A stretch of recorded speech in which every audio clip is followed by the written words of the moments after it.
Good morning. Welcome to our video on the subject of why your employees don't report workplace wrongdoing and how it will hurt you as a business leader or as a government executive. Over the next 5 to 7 minutes, we will draw on our extensive experience in helping leaders prevent and resolve workplace harassment, violence, wrongdoing, or fraud to help you understand the reasons why employees don't come forward to report incidents. We'll talk about the impacts on your organization and on yourself as a leader when this doesn't happen. And we'll wrap it up with 3 specific things that you need to do as leaders to make the situation better.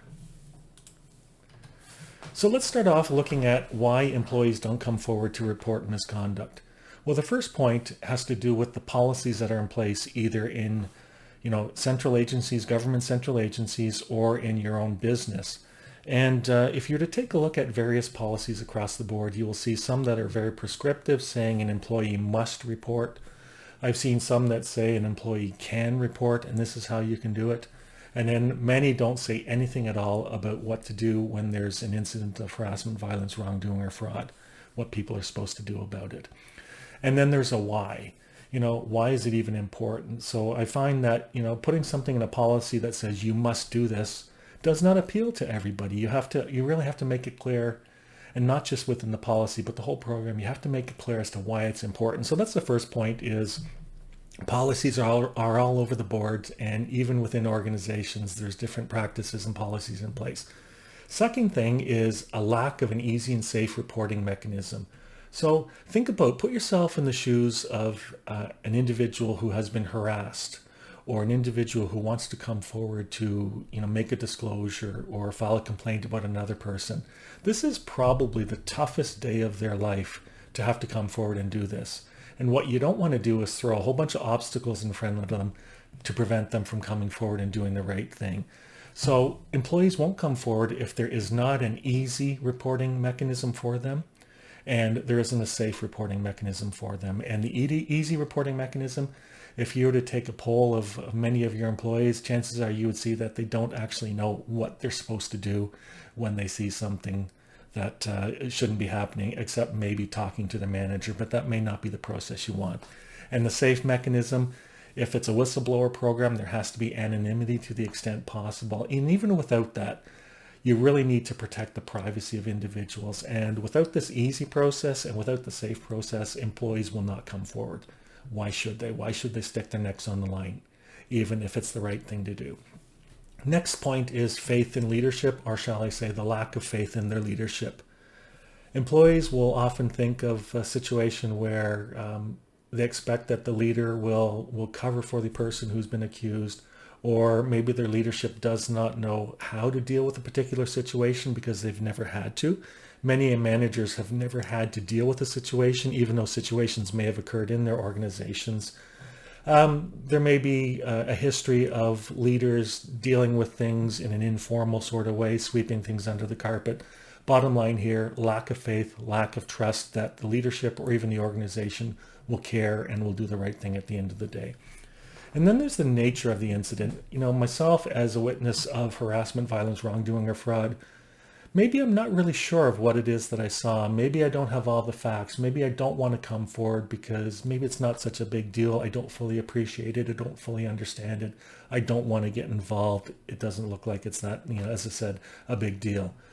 Maybe someone else is already dealing with it. I don't want to stick my neck out. Then you could have workplace culture, situations where people don't want to come forward because they are the only ones that have a problem with what's going on. And, everyone else is doing something, and maybe that something that everyone else is doing is actually wrong. It's really tough to come forward and stand up against that. The culture may be one that allows for things to happen that shouldn't be happening. And if you're fighting against an entire workplace culture, even if you're right, it can be really difficult. So oftentimes employees will just say, nope, I'm just going to suck it up, keep my mouth shut, and not worry about it. Next thing is fear of a reprisal or retaliation. Put yourself in the shoes of an employee who's working in a small office who does the right thing to come forward to report an incident, and the 2 or 3 other employees in the office know that that person was the one who came forward. All sorts of opportunities for reprisal, for retaliation. Some of them can be very clandestine as well. Again, why put yourself out there? if that's going to happen, if there's nothing in place to protect you.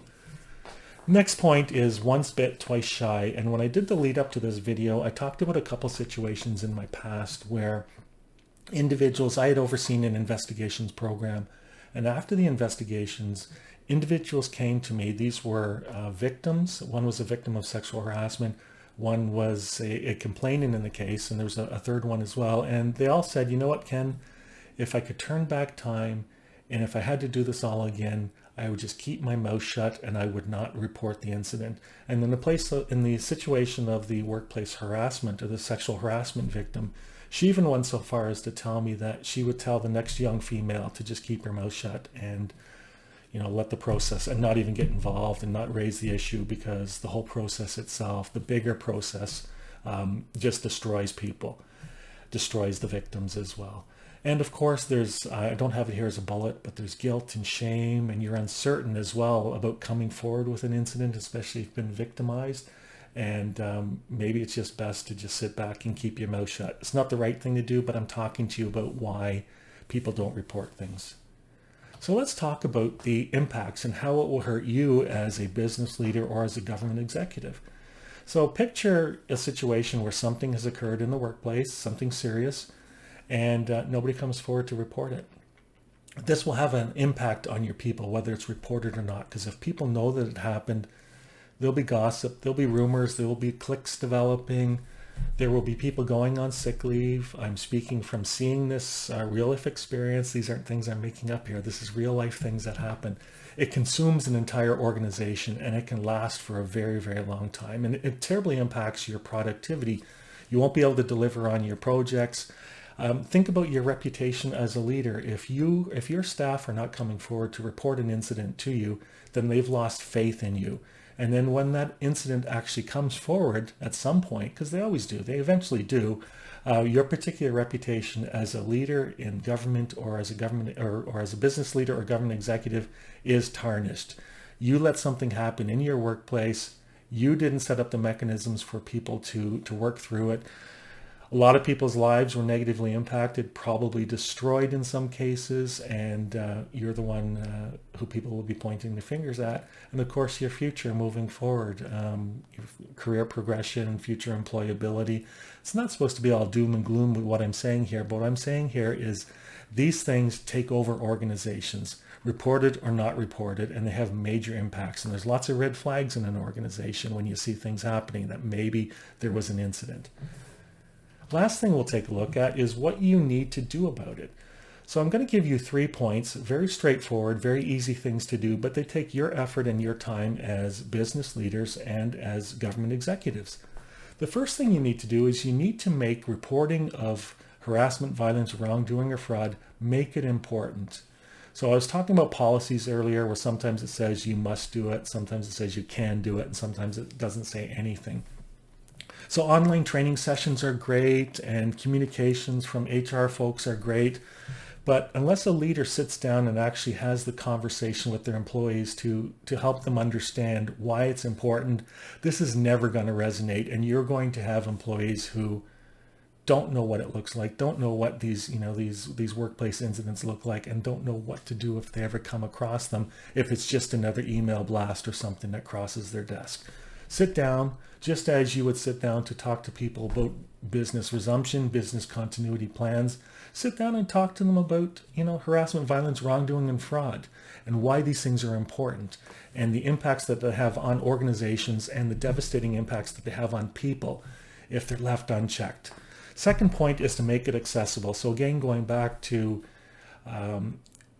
people don't want to report if it's not easy and if it's not safe. So you have to spell out to people exactly, what process they're able to follow, what process they should follow, and it's got to be easy for them to do. Remember, put yourself in their shoes. It's a really, really tough thing, probably the worst day of their life, for them to come forward to say that they've been victimized or that they've witnessed something. So make it as easy as possible. Otherwise, you're not going to hear about the things that have happened. And the last thing is make it holistic. So I go back to the examples that I gave you, where individuals said, if I ever had to do it again, I would just keep my mouth shut. So here you're talking about from incident to restoration at the end of the day, not the investigation itself alone, not one piece, but just the whole way the organization handled it. There's a lot of damage caused when there are investigations, when there are incidents, and organizations and you as leaders need to make sure you take care of everything. You can't just sit back and say, I called an investigator in to clean things up, everything's wonderful. No, everything is not wonderful. These things impact everybody, and you have to think of the whole process from beginning to end, and you're involved in it, and you have a major role to play as leaders. So I hope all of this is helpful to you. Again, I was speaking from experience, from things that I've seen, my organization has seen. So of course, as always, if you ever have any questions in relation to preventing or resolving workplace harassment, violence, wrongdoing, or fraud, please reach out to us here, at Integrity by McCarthy. So my particular email address is kenneth@integritybymccarthy.ca, and the website is integritybymccarthy.ca. So thank you very much for taking the time to watch our video today. Have a wonderful day.